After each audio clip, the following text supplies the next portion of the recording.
Okay, welcome. Welcome. I'm Robert Dujarric from Temple University, Japan. Welcome to ICAS. I'd like to thank Evelyn for having organized all of this. Thank you very much, Evelyn. Thank you. And I'd like, of course, to thank Igata Sensei, who's kindly agreed to give up his evening and his late afternoon and evening to TUJ. So thank you for your donation. You came to hear Igata Sensei, not me. So just a few words. If you have a phone, put it on silent mode or turn it off, and you're on the record. Okay, so you're on the record. And this is being recorded, and it's going to be put up on the web later. If you ask a question you don't want to be included in the recording, we can, I guess, stop the camera or edit it afterwards, so just tell us. So without further ado, thank you very much, Igata Sensei. The floor is yours. I think you can turn it off because I don't like. Thank you. All right, hi everyone. Akira Igata from the University of Tokyo. I'm a project lecturer there, but I also run the program called Economic Security Research Program, which has been around for about a year and a half now. There is a center called RCAST, or Research Center for Advanced Science and Technologies at University of Tokyo, where there are these hard scientists working on various issues of importance on economic security, like semiconductors, AI, quantum, bio, and so on. And I'm one of those who are looking at all of these issues from a social science policy perspective. So today I'm going to be talking about a big topic, which is, the title is gone, but I believe the title had something to do with the 2024 elections and Japan's economic security in the coming future, which, a big caveat at the beginning is, it's really hard to predict the future, right? So everything I say is more about an informed opinion that would hopefully guide you in thinking about what's to come. So I'm going to give maybe a 15-20 minute talk, and I'm going to divide my talk into three areas. First one is going to be on Japan. We've had a big election in Japan, and we had a few changes there. So maybe I can talk about how the Japanese economic security policies could potentially change and what would remain the same. And then talk a little bit about this small election that you guys had in the US a couple of days ago to see what might be able to say about that. And then I'll end with some of the international perspective about what the implication is for Japan-U.S. alliance, for other global partnerships on economic security issues. So, part one, Japan. So, as you may know, Japan has been promoting various economic security policies for, I would say, the last 4 to 5 years. The government has created new bureaucracies focusing on economic security issues in different ministries and at the National Security Secretariat, which is the important cabinet division, which is working, of course, on coordinating all of the different bureaucracies and implementing all of the economic security strategies. Japan has passed various new rules and new laws as well.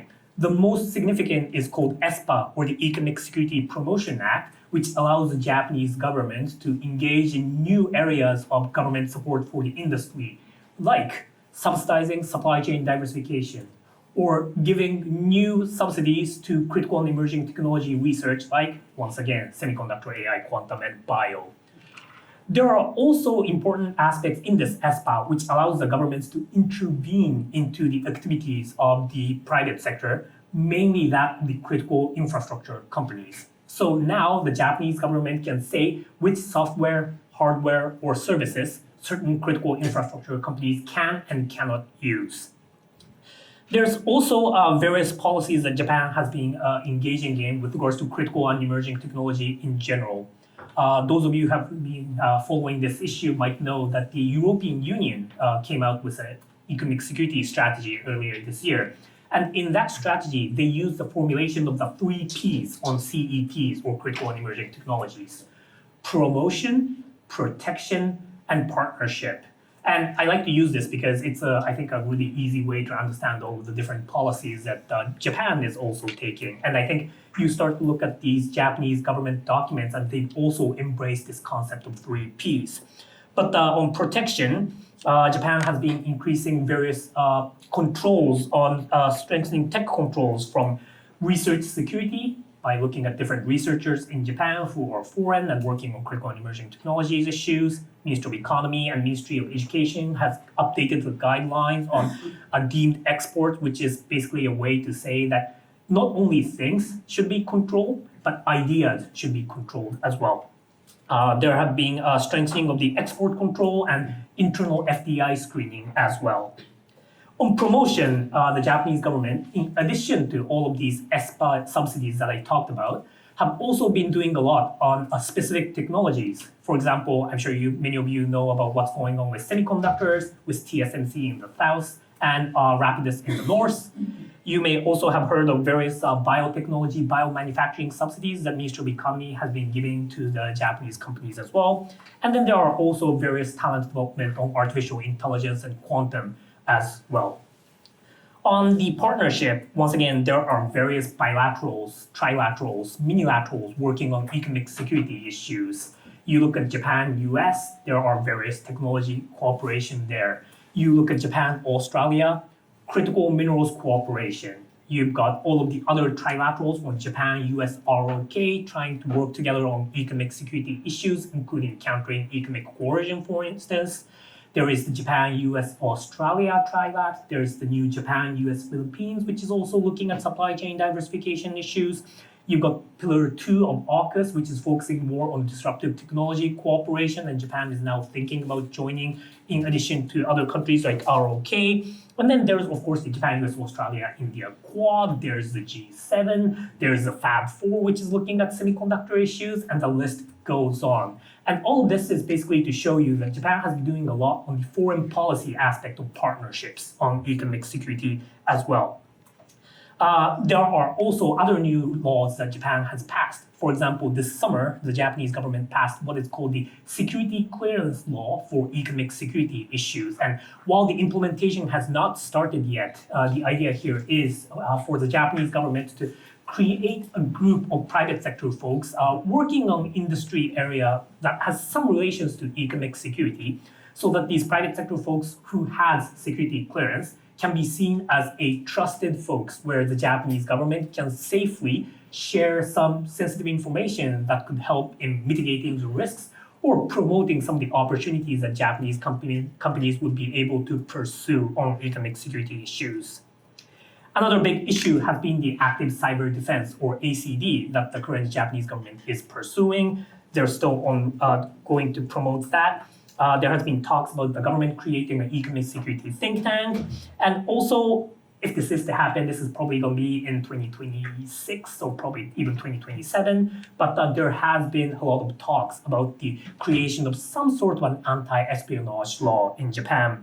Though the Japanese government had already failed in passing this back in the 80s, and there's still various skepticisms for having a law like this. So we have to kind of wait and see what happens in Japan. So that was the direction that Japan was going before the election. We've just had a big election. What has changed in Japan? Well, you look at the LDP, and there seems to be certain potential changes because, once again, those of you who have been following the issue know that there are many prominent politicians pushing for economic security issues that has lost their seats. Probably the most prominent is Akira Igata, who is a lower house politician from the Kanagawa prefecture, I think. Yes, Kanagawa prefecture. And he was probably the central person who began talking about the importance of economic security about 4 years ago, 4 or 5 years ago now, I guess. But now he's no longer there. He has also been one of the head of the semiconductor parliamentary group as well, and he has lost the seat, which has many worried about what's going to happen with all of these subsidies given for Rapidus. Another person that you should know is Norihiro Nakayama, who has been like the right-hand man of Akira Igata, and he has also been in Kanagawa prefecture, but he has lost as well. There's also people like Taku Otsuka, who was in charge of economic security issues in one of the LDP party groups on economic security issues, and he has lost the seat as well. So this might seem like maybe the political support for economic security would be lost in Japan. But I would argue that on certain issues within economic security, yes, that could be true. And one of the biggest slowdown that we might see is on the support for Rapidus, because once again, that was very much not just MITI, but also political-driven initiative. Having that said, there are still various aspects that you should look at to be confident that Japan is probably going to continue going down this path of promoting economic security issues for several reasons. One, you look at the manifesto of the new LDP under the Ishiba administration that they used during this election, and economic security is, of course, stipulated as one of the main pillars. And there's not much change there, right? They talked about critical and emerging technologies, 3Ps, supply chain diversification of critical technologies and products, countering economic coercion, strengthening economic security intelligence gathering, and they got the whole list there. In addition to that, now, unlike 4 or 5 years ago, there are many members within the LDP who has been now embracing the concept of economic security. For example, Takaichi Sanae, who was the former economic security minister. You got the Koba Hawk, or Takayuki Kobayashi, who is the previous economic security minister. And then there's also Keitaro Ono, who has also been doing a lot on semiconductor issues and promoting the importance for Japan to revitalize its semiconductor industry. In addition, I think it's also notable that we still have an economic security minister.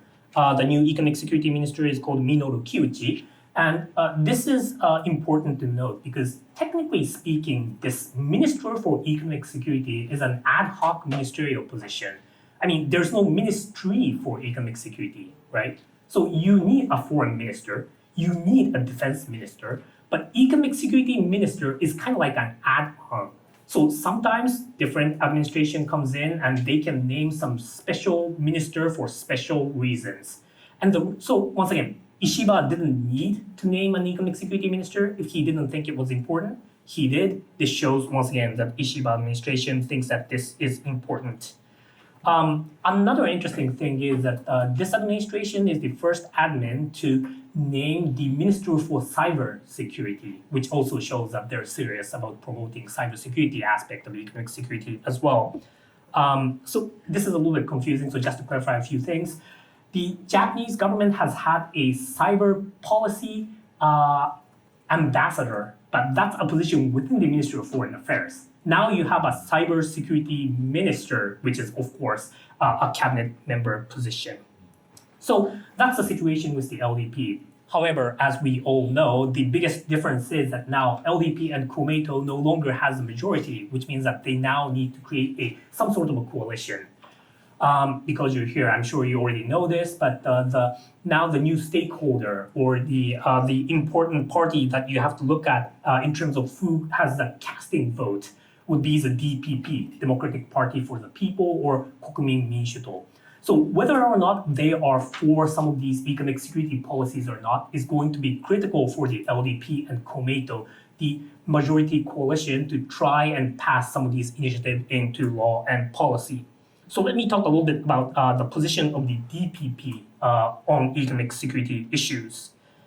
You look at some of the emphasis of the DPP during the elections, and you can see that they were more focused on domestic economic issues and social welfare issues. They were focusing on lowering taxes, lowering social insurance programs, lowering gas prices, electricity prices, childcare policies, and so on. But you look at what they've been writing on foreign policy issues, security issues, and it shows that they really do understand the importance of economic security. So for instance, one of the 4 policy pillars of their policy manifesto was titled, "We will defend our country by ourselves." And part of this, what seems like a defense security perspective, there are various issues of economic security. There's actually a headline called Comprehensive Economic Security, and they talk about importance of reshoring supply chains for pharma, semiconductor, feed for agriculture, for energy, and for increasing the food sufficiency rate, and so on. There's also issues on how the DPP is for promoting this active cyber defense law. What's notable is that DPP actually already promoted or created their own draft version of this active cyber defense. And I think it was either this morning or yesterday, Mr. Tamaki had said that they are in favor of passing the active cyber defense law as soon as possible in conjunction with the LDP and COMATO. Other issues there, they said we need to increase FDI screening on real estate from potential foreign owners. They need to strengthen security clearance. Infrastructure export is something that the Japanese government should pursue.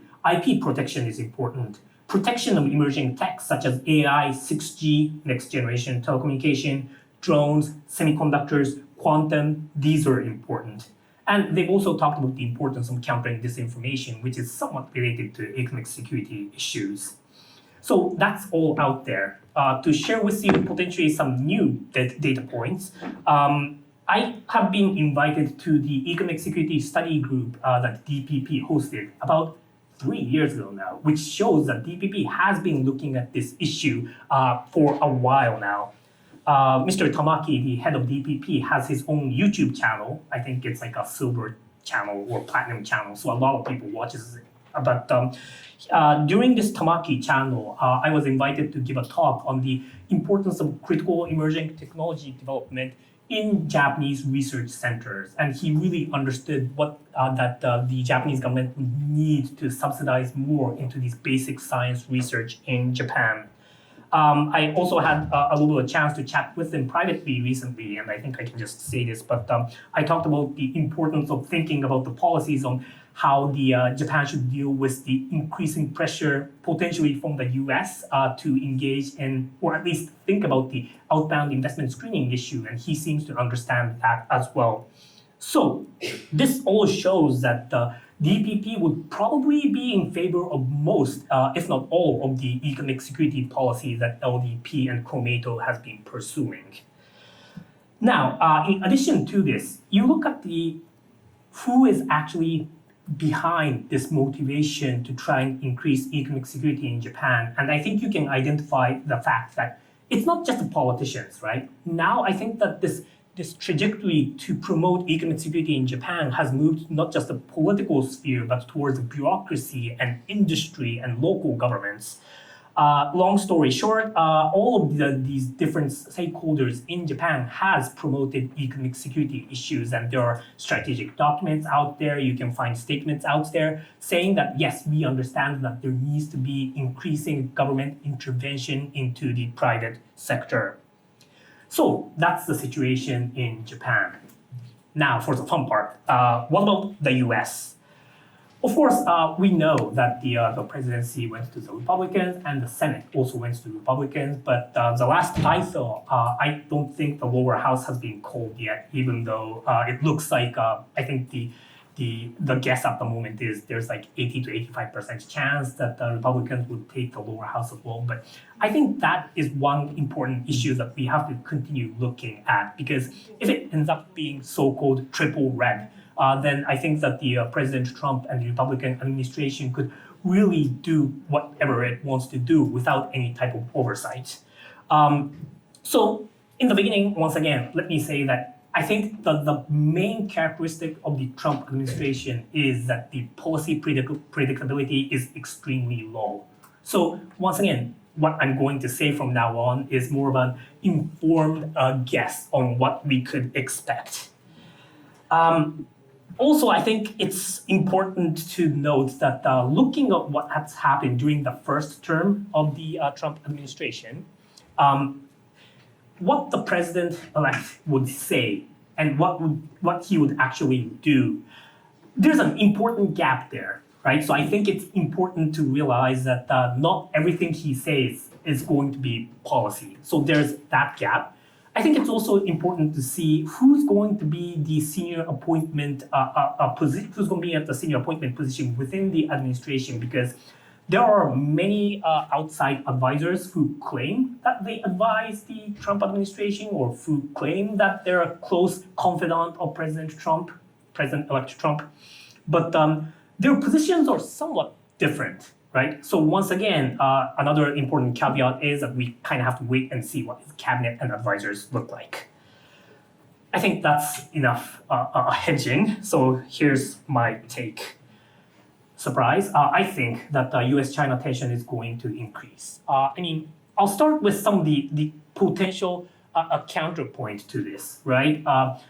In the beginning of the first Trump administration, he has always praised the strong man Xi Jinping, and there could have been a signs of a little bit like economic détente between US and China, but then COVID hit, everything else hit, and now they have started taking this forceful approach towards China, which leads me to think that this is the trajectory that we'll be seeing as well. US is probably going to be strengthening its policies toward China by increasing tariffs. Is it going to be as extensive as he has been saying during the campaign trail? Perhaps not. But it's also hard to see that he will do a 180 and say, Xi Jinping is actually great. We should have a great relationship with China on economic issues. Which means that on the issue more closely related to economic security, I think that the export control and semiconductor and manufacturing equipment is going to be more severe as well. The Biden administration has been clamping down on making sure that the American companies would not export the high-end semiconductor manufacturing equipment to China. And also they have been successful somewhat in getting the Japanese and the Dutch on board to make sure that they also don't export it to the Chinese as well. But my guess is that the Trump administration could try and do further on that by including other non-highest end semiconductor manufacturing equipment, as well as perhaps on other critical and emerging technology areas as well, including biotech and quantum and so on. The Biden administration has been engaging on the new policies on outbound investment screening mechanisms. So for those of you who may not really know what this means, FDI screening is easy to understand, right? To protect our technologies, we have to make sure that other people don't buy our companies with those technologies. But outbound investment screening mechanism, which is the other way around, is to make sure that American corporations and American individuals, American money does not go into Chinese companies working on CETs, critical and emerging technologies. And the general idea here is that we should not be funding our enemies, our adversaries, to develop their critical and emerging technologies. And of course, there has been certain limitations on whether or not it's going to be just the corporations or does it include individuals. Is it going to be banning everything? No, they identify different subsets of technologies within the big buckets of technologies that I talked about. And then for some of them, you can invest, but for others, if you tell the government that you're investing, then you're fine. So they have been taking a very nuanced approach, for a lack of a better word. But now I think it's probably relatively safe to say that the Trump administration would probably, one, increase the potential area of different critical and emerging technologies that they're going to be identifying for outbound investment screening.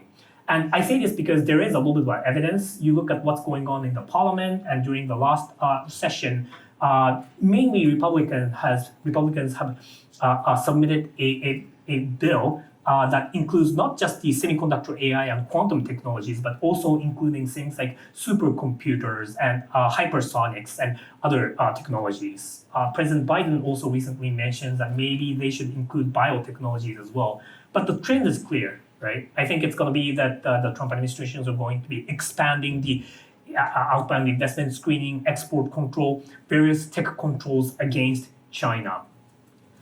On de-risking, there's all this talk between de-risking versus decoupling. I think it's just a wordplay. What matters is how much tangible policies the US ends up taking with regards to China, as well as how much of a policy pressure that the US would give towards its allies and partners to play along with them.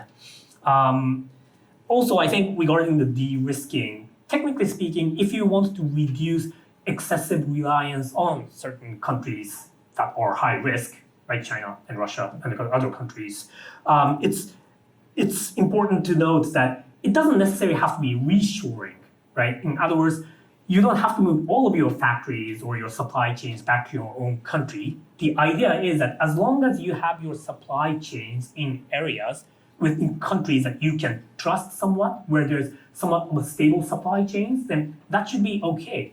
Except my guess is that once the Trump administration is in, they are going to take the approach of not friendshoring, but more of reshoring, whereas they will try to bring everything back to the US.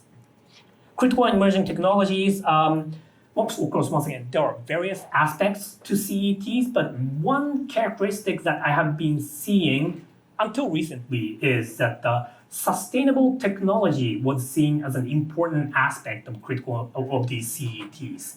Whether we're talking about semiconductors or AI, everyone has been now looking more at how can we have green AI, green energy transition while making sure that we can promote these high-end technologies. I recently hosted a Track 1.5 international conference between Japan, South Korea, and Taiwan, looking at this intersection of semiconductor, AI, and sustainable energy. But everyone was talking about, this new technology is available. This might be the way to make sure that we have both the green transition and promotion of CETs and so on. I go to European countries often as well, and we talk about sustainable tech issues in conjunction with CETs. There is always this trade-off between security, economy, and environmental issues, but the Europeans are always trying to make sure that we can promote all of them at the same time without sacrificing any of them. My guess is that the new Trump administration may drop this aspect of sustainable technology and focus more on being reliant on being more secure and being more economically efficient by sacrificing some of these sustainable environmental considerations. Artificial intelligence. I think there is a tendency within the current Trump potential administration that they're going to be looking more at big companies, which means that AI regulation on safety that the Biden administration has to be pushing for, that might be abolished, which could mean two things, right? One, companies, researchers are given more of a free hand to engage in AI research, which could potentially accelerate AI development in US, but it could also potentially undermine some of the AI safety features. And then lastly, on disinformation issues, there have been lots of discussions within the US about what to do with GEC, or the Global Engagement Center, which is a center which is focusing on countering disinformation within the State Department. There have been various discussion within the US Parliament to talk about whether or not this new center should stay or not. And it looks like now that the Trump administration is coming up, Global Engagement Center would no longer be funded, which means that there would no longer be a central organization in charge of countering foreign disinformation in the US. Having that said, given that this issue is so important, I think the issue is going to stick. It's going to be handled by some other different departments, maybe somewhere in MOD, somewhere different in the State Department. But once again, I think GEC is going to be abolished. I think I'm talking long enough, so I'll make it quick. On Japan-U.S. relations, some of the important points. Nippon Steel, acquisition of U.S. Steel. I think that's going to become that has become more of a difficult issue now. Nippon Steel, I know, has hired Mike Pompeo as a lobbyist, but once again, given everything that President-elect Trump has been saying, I think that the acquisition of Nippon Steel, U.S. Steel, has become a little bit difficult. U.S. pressures toward Japan to follow U.S. policies on China is probably going to increase. I think that there's a clear difference in stance between Japan and the U.S. towards tech policies towards China, in that, yes, Japan wants to protect its critical emerging technologies, CETs, it wants to promote its own development of CETs, and it's happy to partner with other countries. And US is on board, I think, with all of these. But in addition to the three pillars, I think the US has decided to take a policy of not just increasing its own promotion of CETs and protecting it, but also slowing the Chinese down on CET issues. And we've kind of been seeing that under the Biden administration, but I would be very surprised if Trump doesn't accelerate this process. And to accelerate that process, it's not only the US that has to pressure China, it needs to have all of the other countries that have similar technologies to play along with them, which means US will likely increase pressure on other like-minded partners like Japan to increase its tech control against China. Pressure to not only de-risk from China, but to friend shore to the US. I've already kind of talked about this, but just to add on to it, IRA has been a Biden thing, so there's a good likelihood that the Trump administration might decide to say this is no good, but he might come up with his own version of the IRA, which is going to be even more blatant in bringing the manufacturing back, not just within the region of USMCA, but back to the US. Lastly, perhaps one potential positive spot for Japan. As you may know, that while Japan has been increasingly cognizant of the need to engage in green transition, there's also a severe need for Japan to be secure in terms of its energy security. And so Japan has been wanting to import more of the liquefied natural gas, which is kind of like a good transition energy source from a coal of energy to more of the sustainable energy. But the current Biden administration has been putting restrictions on certain LNG exports. That may change, which means that Japan might be able to start buying more cheaper LNGs from the US. Lastly, 2 points on the global economic security issues. One, I think there's going to be a recalibration of the advanced countries' relations with the US. And this doesn't mean we're going to be abandoning the US, right? It just means that I think many of the advanced economies now realize that this new Trump administration is going to be characteristically different from the previous Biden administration. I think that also that because this happened twice, there's increasingly awareness among the elites in all of the advanced economies, once again, that, oh, that wasn't a one-time thing, right? If you cheat on someone once, maybe it was a one-time thing, but you do it twice and it's a pattern, right? So also the fact that I think the popular vote, 55% voted for Trump compared to Kamala Harris. And, there's all of these, ink being spilled on the whys, right? This was the fault of the Democratic administration, the Kamala Harris, Biden. There's all of these different analysis there. But I think it's important to note that no matter what the reasons were, 55% of the US population chose President-elect Trump. And that means something. The vision that President-elect Trump has shown is being supported by the American people. That's the America we have to face. And once again, that doesn't mean abandoning the US. The US is going to be the military superpower. It's going to be the most important economy for another while, which means that we're going to continue engaging with the US. But I think that many industrialized countries are increasingly going to hedge against the potential unpredictability of the US and to try and hedge by working with each other, increase Japan-Australia coordination, Japan-ROK, Japan-Canada, Japan-UK, Japan-EU. And so hopefully we'll have more of these kind of track 2 discussions to talk about what the hell we're going to do. Thanks so much.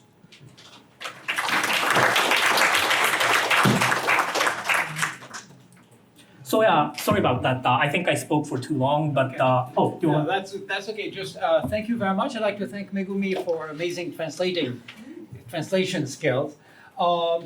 So we will take questions. Igata Sensei, who's a professor, will take them, so I don't need to moderate. Just raise your hand if you want to identify yourself, but if you're incognito, that's okay if you don't identify yourself. So fantastic. So I saw a hand back there. Mr. Paul Nadeau.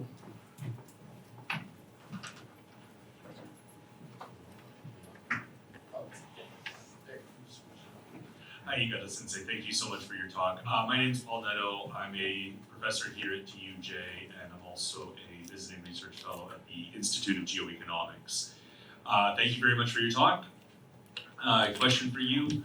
What do you think are the risks and opportunities for Japan in this space, given the Trump administration and their and their likely outcomes to the best that you can predict? Risks and opportunities. So these are the money-making questions, right? That every company, governments are interested in. Yes. So I touched upon a few things during my talk, but just to summarize a little bit. On risks, I I think that for companies, doing business in the US has become a little bit more unpredictable. So there's the US market risks that you have to now think about. But given that the US government can engage in various policies to sanction Japanese companies or foreign companies doing businesses with its potential adversaries, like countries like China, the China risks have also been raised as well. And because both of these risks have increased, there's a potential for an engaging sanction from the US toward China and China towards the US. As some of you know, China now has this new anti-sanctions law where if a company decides to comply with the US sanctions against China, then the Chinese government is going to sanction that company trying to comply with the US. So this is going to be a huge headache for any foreign companies wanting to do business in both US and China. And one potential solution that some of the Japanese companies have already been moving towards is to either create a firewall between their businesses in the US and China, or they would just create a whole new company, a whole new brand for China and for the rest of the world, which is one way to hedge some of these risks. Opportunities, LNG, I talked a little bit about. Also, if the US is going to be engaging in further decoupling from China, then that means that many of the public procurement, many of the software and hardware that US companies have been using could shift from a Chinese-made product to something else. If you were a company which was second in the world, then now you're automatically bumped up to be the first, the best company in the world. So I think there's a potential there as well. In terms of the critical infrastructure issues, of course, once again, Biden administration has already been doing this, but they have been trying to compete somewhat with the BRI of China, where they provide all of these critical infrastructure, whether it's ports or undersea cables or other telecommunication infrastructure, to try and counter the weight of the Chinese in other third countries.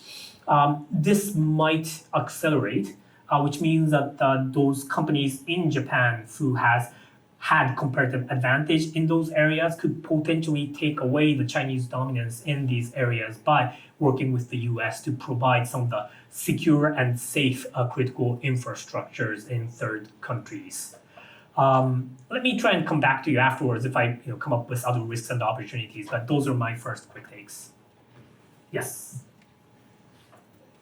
Martin Kölling with the German financial daily Handelsblatt. Right. You interviewed me. On this issue, yeah.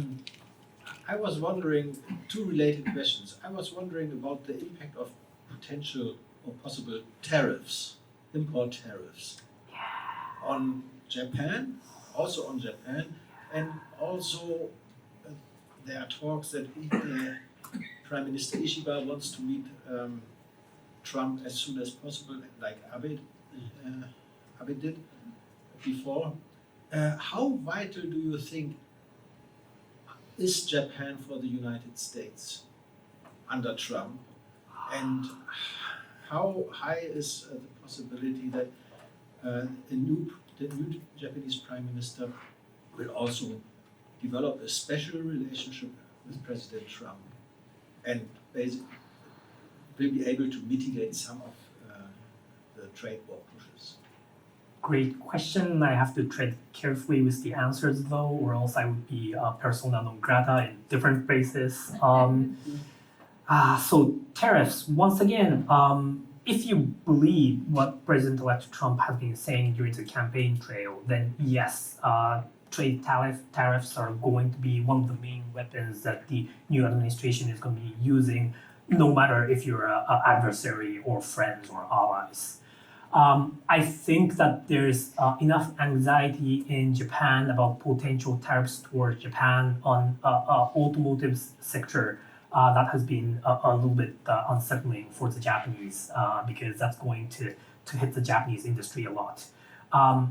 Also, there's the issue of Japanese companies having many factories within the USMCA. That's not in the US, right? For example, there has been automobile companies creating factories in Mexico, for example. So all the production would be done within the USMCA, but with cheaper labor in Mexico, and exporting the stuff that they made there to the US. That may no longer work because US might say that, look, you have to build it here, or you end up with tariffs.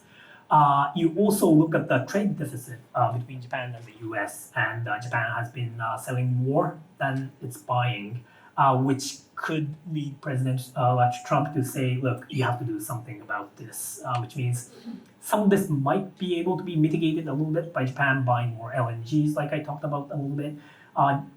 Japan might also end up with a pressure to even increase its defense spending even more than the current rate.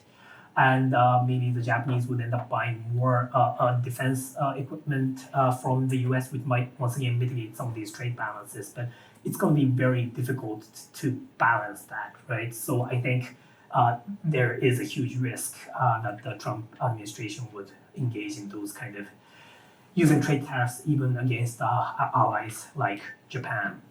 And then this personal chemistry between the Prime Minister Ishiba and President-elect Trump. Once again, it's hard to predict what the personal chemistry of two people are going to be. My guess is that compared to the Trump-Abe chemistry, Trump-Ishiba chemistry might not be as compatible for different reasons. One, Ishiba-san tends to be a little bit liberal in terms of domestic politics compared to, let's say, Prime Minister Abe, relatively speaking. Of course, President-elect Trump is more on the conservative side rather than the liberal. So there's that ideological differences. Prime Minister Ishiba is also known to be a little bit wonky and a little bit nerdy. I mean, you can Google all of his photos and like anime costumes, which, well, technically speaking, as Prime Minister Abe cosplayed as a Super Mario during the Tokyo Olympics, but that was like a really special occasion. So my sense is that, once again, comparatively speaking, Prime Minister Ishiba may not be as compatible with Prime Minister Abe. But it's not just the leadership level that matters, right? There are all of the cabinet members and all of the foreign diplomats that's been working a lot already with the potential Trump administration even before the election results came out. So hopefully Japanese government as an institution is at a better spot than the first Trump administration in making sure that some of these potential policies against Japan from the Trump administration would be a little bit more unpredictable and a little bit more stable. We can talk a little bit more later on if you want. Yes.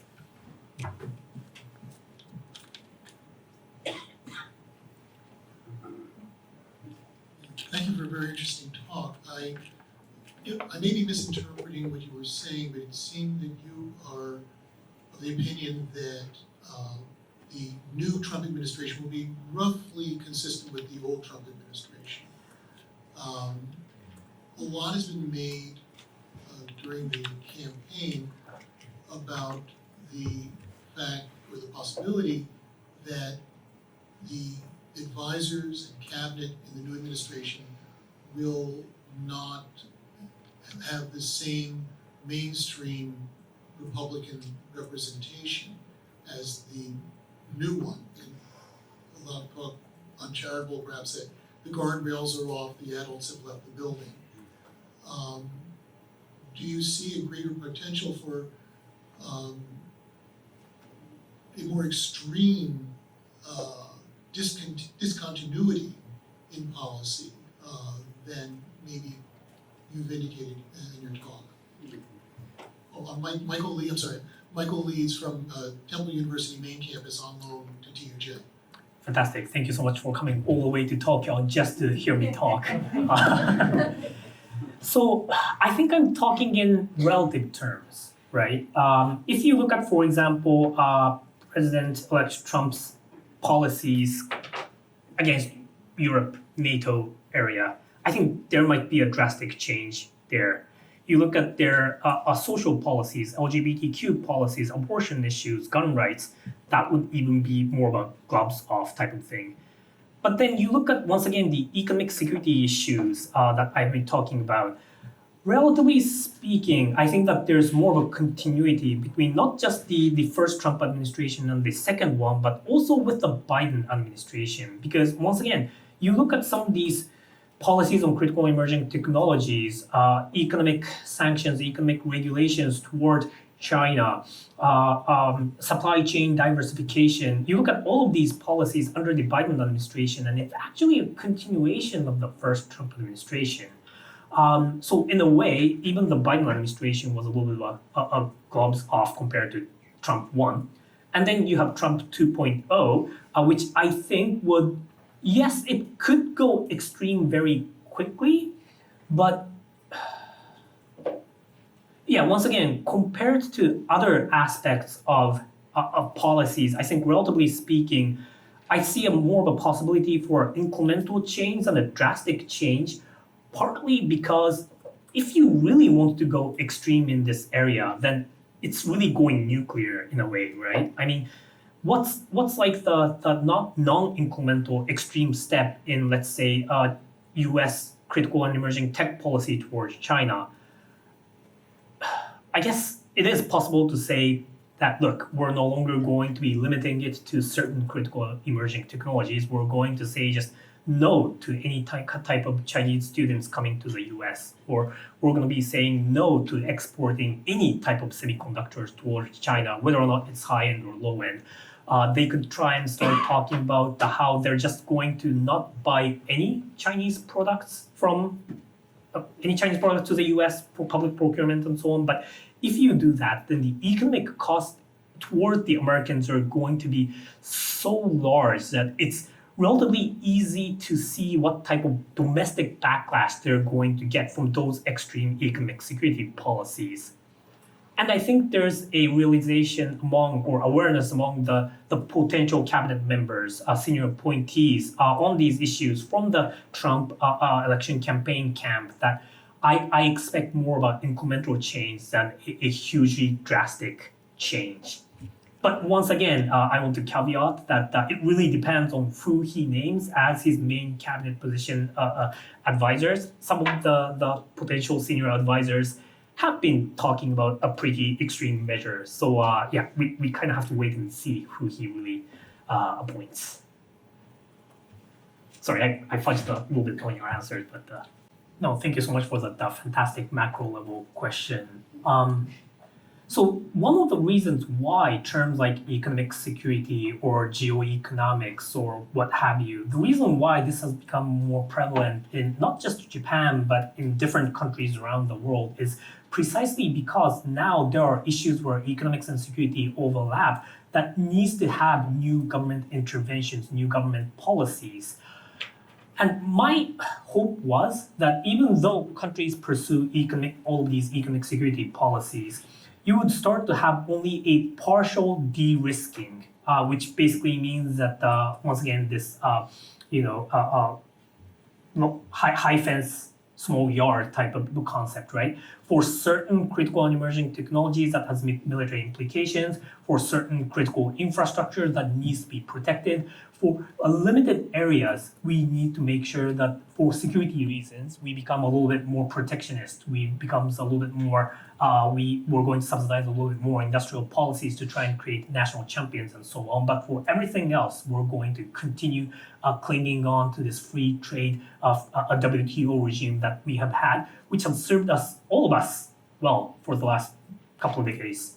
I think that has been slowly changing.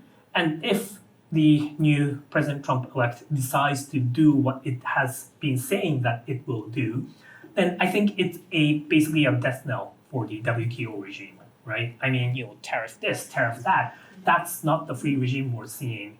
And in a way, because economics and trade, it's not just a one-way street, right? If one big actor, one powerful actor is acting in a way that flaunts certain rules, then other countries would have to protect itself by perhaps not following similar rules.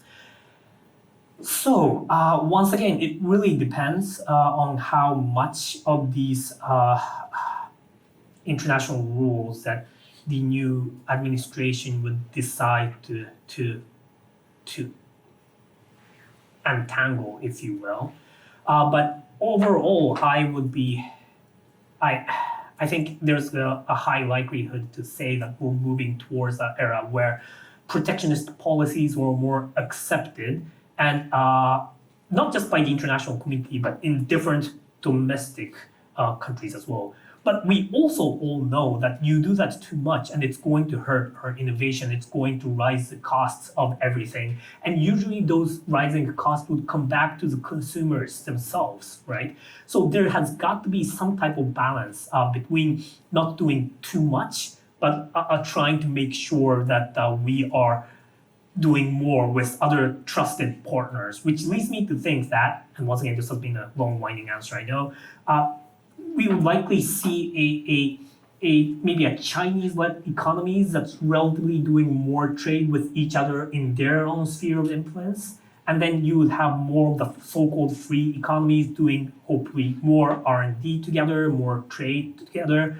and not go back to the complete block economies between different countries. So we're having these loose block economies with the China leading and the US leading in a way. But then because the US is becoming more protectionist, maybe our democratic side might be moving away a little bit to have more of a US-centric economy, and then non-Chinese, non-US, but democratic free world economy as like a third pole within the sphere of US influence, which perhaps consists of Japan, EU, ROK, Australia, Canada, UK, those kind of other advanced economies. But yeah, is that good for economic prosperity of all of these countries, for R&D innovation? Probably not. But I see that as the way that we're plunging towards. Okay, how about I take like 2 or 3 questions and I answer them one by one. So we'll stick with 1, 2, and 3.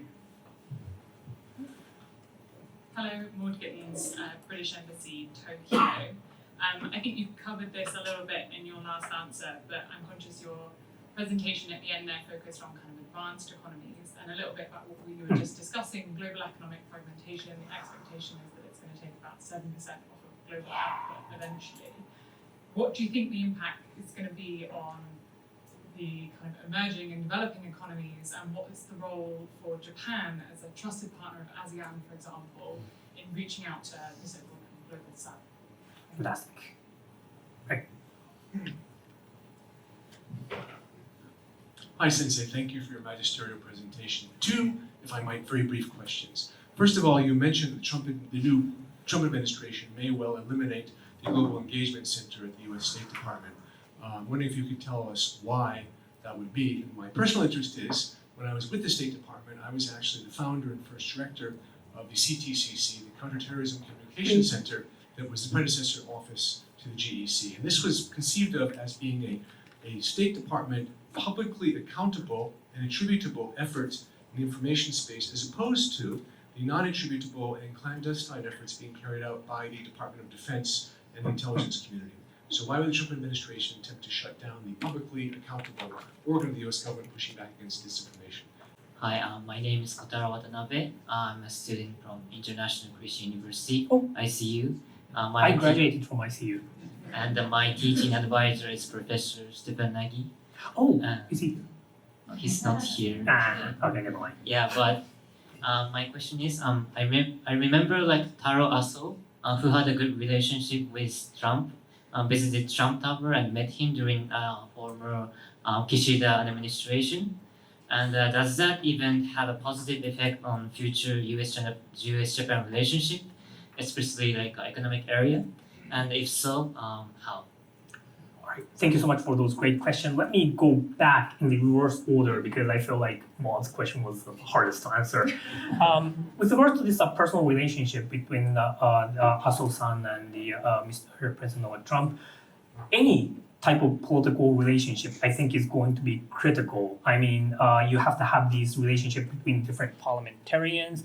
You need more relationship with the bureaucrats. I think even these relationship between different think tanks and academia as a track to a relationship is going to be important as well to deal with this, once again, increasingly unpredictable policies of the the incoming Trump administration. Would one relationship be enough? Would that be a silver bullet to everything? Probably not. But as long as there are as many credible and trusted relationships there are within not just President-elect Trump, but the key member of his administration, which will be named hopefully in the near future, the better in trying to understand the intentions of their decision making, and also to make sure that we can let them know what our intention is as well, so that it reduces the misperception and miscommunication as much as possible. Now, even if there are no misperceptions or misconceptions, there may be certain things that we can't prevent because that's just how they decide to do things, but that can't be helped, right? So it's one of those religious tenets where, what was it? God, please allow me to accept the things that we cannot change or something like that. And as long as, we have to work on the places that we have to change. Global Engagement Center. I think this is a very unfortunate event because both the Democrats and the Republicans, I think, understand the importance of countering disinformation, malign foreign influence, interference operations, and so on. Except this issue of the not just the issue, but the word disinformation has become somewhat politicized in the US. And my understanding is that in the US, this issue of disinformation from the Republican side has been understood as these, potential disinformation that Republicans are spreading against Democrats. So in a way, the Republican parliamentarians have characterized GEC as the Democrats trying to limit the freedom of speech of the Republicans. So disinformation has become somewhat of like a dirty word. Whereas in reality, GEC is supposed to be doing counter-disinformation work from foreign forces into the US, so it doesn't make too much sense. My understanding is that currently the funding for GEC has stopped. And if we were to have a Kamala Harris administration and a Democratic House and Senate, then the budget for GEC would have probably been revitalized. That doesn't seem like the case. So that's why I think that unfortunately GEC is going to be closed down. However, I have been talking to some folks in the Republican administration, the Republican parliamentary members, their secretaries, and so on.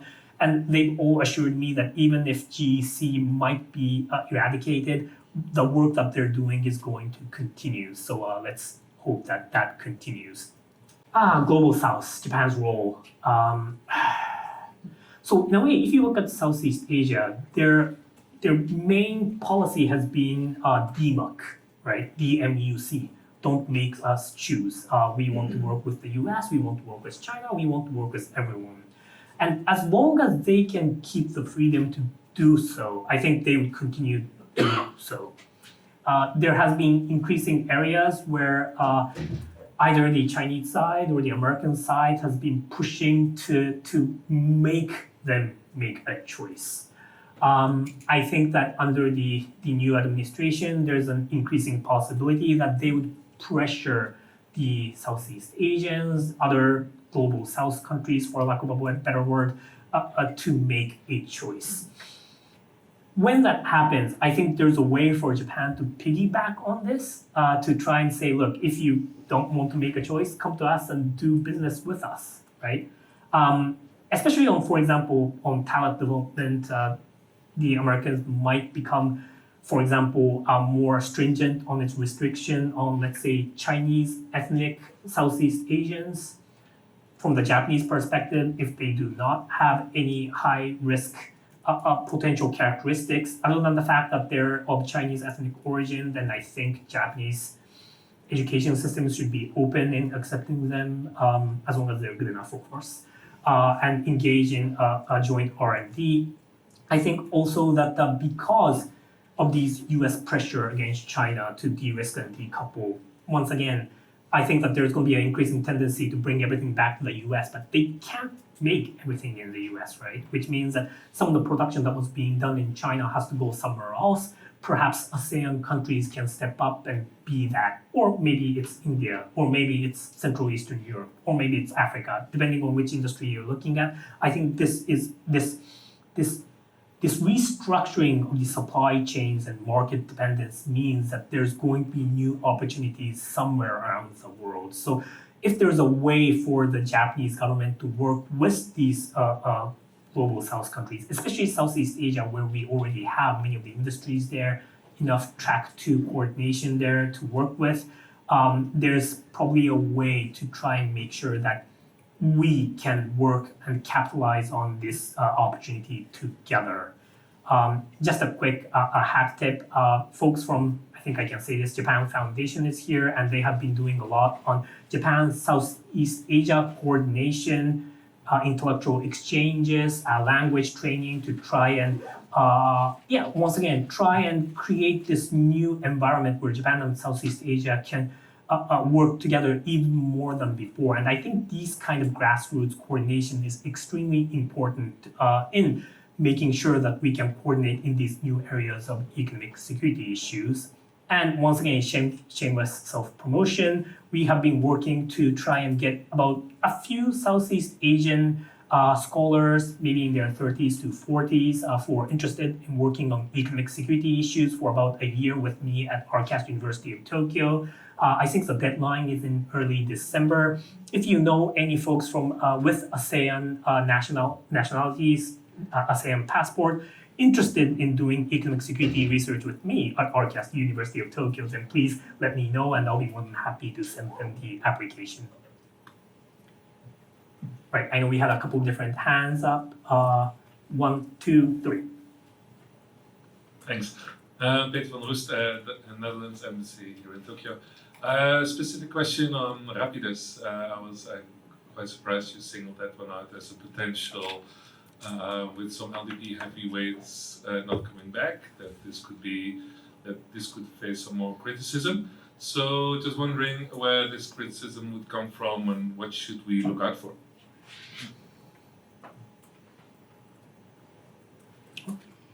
Yes. Right there. Okay.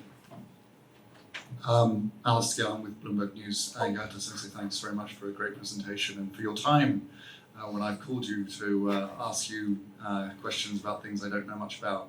I wanted to ask you about cybersecurity. You brought up, Japanese approach to this. This is obviously something that the government is focusing on. I was actually at an event today with Paul Nakasone, the former commander of Cyber Command. I got the impression that he thought that Japan still had a long way to go. It was very interesting. He actually confirmed the Washington Post story about him coming to Tokyo in 2020 with Trump folks to tell Japan that they'd actually been breached by Chinese military hackers into Defense Department sensitive areas. I'm interested in your view on how much of a vulnerability cybersecurity still is, perhaps in the area of economic security, given that's the topic of today's presentation. And how long is it going to take for Japan to get where it wants to get to in cybersecurity? Thank you. And then we had a question from a Japanese audience in the middle. Thank you. My name is Mikio Hanawa. I'm working and living in Tokyo. And my concern is, could you advise how to prevent false accusations, such as in case of Okara Kakoki case and also MIT Chinese researcher case? And I wonder, how do you feel about the criticism by MIT on the so-called China initiative by US government? Thank you. Thank you so much for those great questions. Rapidus. So once again, this policy by Japan to try and promote semiconductors has had different pillars. right? The reason why I separated the TSMC in the south and Rapidus in the north is because they're very two different things. The one at TSMC, it's more of like it's not a high-end chip, right? And so in a way, we already know that some of these chips that they're going to be creating is probably going to be bought by many of the automotive industry here in Japan, so they have their known clients. They've also been successful in bringing in other private capitals in, which shows that there are investor confidence in what TSMC is doing. You've got all of these new infrastructure being built. You've got all of these local residents complaining that there's too many people coming in, and they have a hard time eating lunch and all of that, which shows that things are happening, right? A lot is happening. And then you look at Rapidus, and once again, I want them to succeed. I have been saying this in TV and radio and newspapers everywhere, but every time I point out potential vulnerabilities of Rapidus, I always get these criticisms from the Japanese government, so I'm trying not to be too critical. But there have been a few known obstacles, right? One is, of course, that there hasn't been too much private sector money going into the project. 99% of the money has been funded by the Japanese government, at least at the moment. It looks like Rapidus is now trying to beef up its policies to try and get more private capital in it, and it might succeed. We kind of have to wait and see, but it looks like some of the Japanese companies have been saying that, okay, we'll be happy to invest more, so let's see what happens there. But then there are all these other potential obstacles that has been reported from the how do you actually move necessary materials to Hokkaido when the Seikan Tunnel actually doesn't allow for certain critical materials to be transported, which means these materials have to be transported by sea, which of course increases the costs to everything. We're not exactly sure who their potential client is. They do say that they're not competing with companies like Samsung or TSMC or other companies working on high-end chips. But once again, we don't really know who they're looking at. It looks like they're looking at some niche areas where they're trying to work with other companies who need these chips so that it's more of a tailor-made chip, which it makes sense logically, except when you try and follow up with questions on, well, which industry are you thinking that? Can you talk about potential company names? And they say they can't say it. And this is probably one of the reasons why there have been a little bit of a private investor lack of confidence that has led to the fact that there hasn't been too much investment going in there. Once again, I can talk about more of this later on. Cyber. So I have to be careful here as well, but once again, compared to the past, I think that the Japanese government has been doing a lot. The reason why the Japanese government has passed the new security clearance law is a part of this to try and create the culture of security, if you will, to try and make sure that the government, private sector, everyone understands that security is important, including cyber. Certain information, sensitive information, has to be kept secure. Access to this information needs to be limited to those who really need access to it. I think that maybe 4 or 5 years ago, you say need to know, and nobody knew what I was talking about. Now, at least you talk to the folks at the government or big companies in Japan, and they say, oh yeah, needed to know, that's important. So there's the awareness there. I think the Ministry of Economy came out with a number saying that we need a couple of 100,000. I forgot the exact number, but there needs to be a massive talent development on cybersecurity experts in Japan. And since then, there has been new university courses. There has been new lecture programs to try and nurture some of the next generation of cybersecurity experts, and that has been happening. The Ministry of Defense has changed its rules, which is very rare, to try and headhunt some of these very good white hackers, cybersecurity experts to the MOD, even if they're relatively young, at a cost of a. So usually in Japanese ministries, you have your age and then you have how many years you have worked in that area, and there's a table, right? And it decides how much you get. There's no way of getting higher pay, but I think the Japanese government has changed that incentive structure to at least it's not on par with the private sector, but still they get to have much more higher compensation compared to the other cohorts in those ministry. So they've been trying a lot, right? They've been trying a lot, but I think there's a increasing awareness, which has been there for a while, but within Japan, that yes, we have a long way to go. There were recently a case where the Ministry of Defense has been sharing all these classified information to those who didn't really have security clearances, which is not cybersecurity per se. This is just about the security of information per se. But once again, these incidents leads to the potential to change some of its activities and customs. So hopefully things are moving in the right way. My understanding is that the Japanese government has engaging in increasing intelligence coordination with countries like not just the US, but other regional countries like Australia, for example, which I think shows that there's a perception that Japan is improving. But the reason why no one really talks about Japan joining the Five Eyes, except for Japanese politicians and bureaucrats, is precisely because there's once again increasing awareness there is still the lingering awareness among the other Five Eyes countries. Japan perhaps needs a few more steps to go. And then on your last question about the Okawara and MIT and all of that, so for those of you who might know too much about this case of Okawara, this was a case where the Japanese National Police Agency has apprehended the CEO of a small company in Japan for leaking some of the critical and emerging technology products abroad that they were not supposed to. Apparently, there were some wrongdoings. Turns out in the end, he was left scot-free because they couldn't find enough. So they were wrong. The NPA was wrong in apprehending him. He unfortunately passed away as well, which adds to the tragedy of all of this. The MIT case, the China Initiative, for those of you who may not know, is an initiative that was started by the Trump administration to try and disclose some of these cases where the US government has apprehended, once again, Chinese ethnic researchers or even American researchers working with China to try and, once again, they were accused of leaking critical and emerging technologies, compensation for monetary gains, and so on.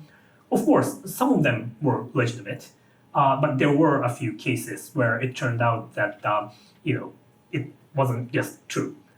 So I think all of these cases show that the government has to be careful in implementing some of its economic security policies, especially with regards to critical and emerging technologies development. That was one of the reasons why the US administration has decided to scrap at least the name of the China Initiative. And they have a similar program now, but with a different name. Will the new Trump administration revive that China Initiative? Maybe. It would be a good way for the Trump administration to show that it's serious about its China policies. And I say good way as a good signaling mechanism for the new administration to show China that it's going back to how it was doing. But once again, no matter which administration is in power, I think it's critically important that, I don't even need to say this, right? Falsely imprisoning someone for what they didn't do is, of course, something that has to be prevented at all costs. So once again, promotion of economic security must be compensated by a extreme carefulness. I'm probably looking for a better word here, but carefulness to make sure that they implement the policies to make sure they only prevent cases which is legitimate, and make sure that things like Okawara or the MIT case never happens again. Another round of questions. 1, 2, 3. How long do we have again? 2000. Okay, great. Hey, thank you very much for your talk. My name is Ira Stevens. I'm an economics sports professor at TUJ. I wanted to go to a little bit of the structure of which we're just elaborating on. as we know, things are about to change. Lots of things are kind of happening really fast. And in the beginning, you talked about making sure that the new Japanese government had like a new economic security minister and things like that. What I'm wondering, and maybe you can elaborate on, is does the Japanese government think they need to create some new ministries, or do they need to adapt some things? So it's the structure of the ministries and how the Japanese government is working now. Maybe from your thoughts, or if you've heard or thought about things, is Japan going to be ready for all of this, all these things that are going to kind of happen from the issues of economic security? And I'm thinking of some of the things that Trump might do with making them pay, and also the other thing that I was thinking about is if he goes back at South Korea and talks about like pulling the defense out of the South Korea situation. So there's going to be a lot of things happening in Japan, and I'm wondering, is the Japanese structural ministry situation ready for all this? And if you can elaborate on that. Thank you. Thanks very much for your presentation. Mark McCrubb from the Canadian Embassy. Sort of building on that and some points you raised regarding Japan's collaboration or sort of engagement with the United States on expanding or tightening export controls and investment screening. So noting sort of the position that Japan finds itself in, it walks a very fine line in terms of wanting to work constructively with its ally on these issues, but then also not wanting to incur sort of the retaliation of its largest trading partner, and in the form of export controls on critical minerals that the Japanese manufacturing industry relies on heavily. Just hoping to get your take on, how the Japanese government has navigated those relationships up until now, and whether or not those strategies that have been employed up until now, what is their viability in the future Trump administration engagement on those same issues? Thanks.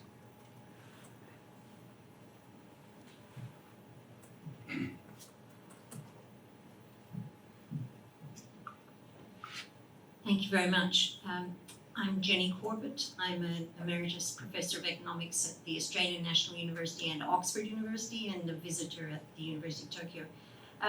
My question goes back to something you said at the beginning, where you were describing the trade-off particularly in critical and emerging technologies, between security, economic effects, and sustainability, that there's a sort of, a difficult balance that you have to draw. And you suggested that the Trump administration might be inclined to sacrifice sustainability in order to focus on security and economic advantage. But many of the estimates of Trump's policies at the moment are suggesting that the economic costs are going to be very high, not just in the United States, but globally. And so I'm wondering where you think within the Trump administration there will in due course be pressure for balance. I mean, at what point and who within the administration is going to call it out and say, this is too expensive. All this security stuff is just costing us too much. And who in Japan, where in Japan is there an understanding of what this will cost and what one can do about it? Thanks so much. So I think I have about 7-8 minutes sharp to answer all these questions. First of all, currently the bureaucratic structure of Japan on economic security issue is, yes, there is no economic security ministry, but then there's this thing called the economic division within the NSS, or the National Security Secretariat. NSS is about 120, 130 people. It's composed of different ministry officials coming in, and they're kind of like the strategizing brain of the Japanese government. So they create strategies, but also they decide on the direction of how to implement certain policies, but the actual implementation goes to the ministry that is in charge of it. So yeah, once again, I think the metaphor works well. NSS is like the brain, and then Ministry of Economy might be the right hand, or Ministry of Foreign Affairs might be the left hand. You got the other ministries so that's kind of like the way it works. NSS has been expanding in numbers. My understanding is it used to be only about 80, 90 people. Now it's about 120 and 130. And there are 7 divisions within the NSS. But I think at the moment, NSS is one of the largest division within among these 7 different divisions. I could be wrong once again because I'm not in the NSS. But from what I've heard, there's about 30, 40 people within the economic division. So there's a lot of people there. Also, there's outside of the NSS, under the cabinet, there's also this group which is in charge of implementing the new Economic Security Promotion Act, which is also composed of different ministerial folks. And there's about 60 or 70 people there. They used to be the ones who were in charge of writing the new law. Now that the law has been passed, they're once again, my understanding is in charge of implementing some of these laws. So you've got these 2 interministerial groups already looking at economic security issues. Now, in dealing with some of these potential changes in the US administration and strategizing how to deal with it, my understanding is, or my best guess would be that it's going to be done at the NSS level. When it becomes the question about how that implementation is going to be made with regards to the Economic Security Promotion Act, for example, it's probably going to go to the cabinet. If it's for countering economic coercion, for instance, it's going to be with MOFA and METI probably. If it's going to be about defense industry supply chain, it's going to be MOD. So yeah, in a way, there's probably no need and also no real motivation to create a separate ministry for economic security issues at the moment. Another thing that might be helpful to know is that in the Japanese law, it's all scrap and build, right? In other words, there's a cap in terms of how many people can be a bureaucrat, which means that if you're creating a new ministry of, let's say, 500 people, then you've got to reduce like 50 people from 10 different ministries, which is a huge issue. So there's also that practical issue of why it's so difficult to create a new ministry. Is it enough? I don't know. So my guess is there might be increasing number of folks who are going to be assigned to the economic division of the NSS. And also there are now these new economic security divisions within different ministries. So there's the Economic Security Division within METI, in MOFA, there's a person in charge at MOD. I think MOF, Ministry of Finance, has recently created a couple of people who's in charge of these investment screening and whatnot. So each of these ministries might start adding more people in those specific divisions as well. And then let's go, I probably should have brought a pen and paper to all this, but your question was on Japan navigating meeting the expectations on export controls and investment screening in the United States while not hurting China, its largest trading partner, and incurring retaliation. So once again, I don't really have a good answer to that, but I think it's going to be a tightrope decision as always, right? The thing is that when push comes to shove, Japan is reliant militarily, security-wise, to the United States. So if the US pushes hard enough, it's going to be extremely hard for the Japanese government to say no. As long as there's trust, enough relationship between the two, then the Japanese side would know that the US wouldn't push too hard. So there's a delicate balance and dancing going on, except there is a real, I think, possibility that the new administration might have a threshold that is a little bit different from the former administrations in engaging in pressure against its allies like Japan, for example. There has been talks about potentially pulling US troops from its allied countries. I'll be quick. So in a way, I think that it's gonna be an extremely hard balance to take. And that's one of the reasons why I think that the Japanese government is going to try and diversify some of its relationship, not just economic-wise, but security-wise as well with its like-minded partners, so that slowly they can be a little bit less dependent economically on China, but on security on the US as well. And then on the last question about security, economy, and sustainability, I think we're not saying different things because we agree that I think the potential, there's a likelihood that the Trump administration would sacrifice the sustainability aspect. You're just saying that even if you sacrifice the sustainability aspect, economic aspect is going to be a casualty too. And I agree. And once again, who's going to be there to try and stop the administration from going too far? I think there are going to be, hopefully, senior appointments within the administration who would say that this is too much. And I think that the new administration, the new president would heed those advice as well, in a way, because it's shooting themselves in the foot too, right? I mean, if inflation continues, if the cost of, I guess they can always blame the previous administration for that, so we don't really know what happens. But yes, the President-elect Trump is already his second term, so unless he changes the constitution, there's going to be someone else who's going to be running from the Republican side, and they would want to see that happen, right? They want to see that they keep their power 4 years from now, which means that they're probably going to make sure that President Trump would not engage in policies that would extremely damage the possibility for them to make the case that under his administration, economy has improved. But yeah, once again, we kind of have to wait and see what happens because unpredictability prevails in this new administration. So with that, I'll pass it on to you. Thank you very much, Igata-sensei. I'd like to thank all of our audience for joining us.